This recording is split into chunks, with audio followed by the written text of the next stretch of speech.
Hello viewers, welcome back to the channel. In this video I will show you how to fix the confirm your identity to send message problem on Messenger. You can see this is the problem, how to fix it. Okay, let's get started. First of all, go to Google Play Store or App Store, tap on search bar, search for Messenger. Now tap on Messenger and check update your Messenger app. My Messenger app already updated to the latest version. Okay, now open your Messenger and tap on three line option or menu option.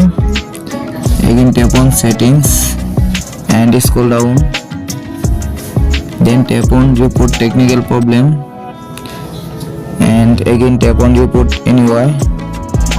Scroll down, tap on include and now enter your problem here and see.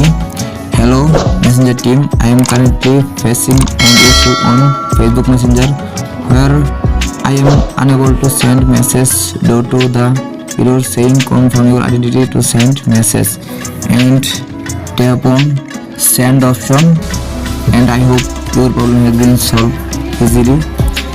And we are now waiting 24 hours. Please subscribe my YouTube channel.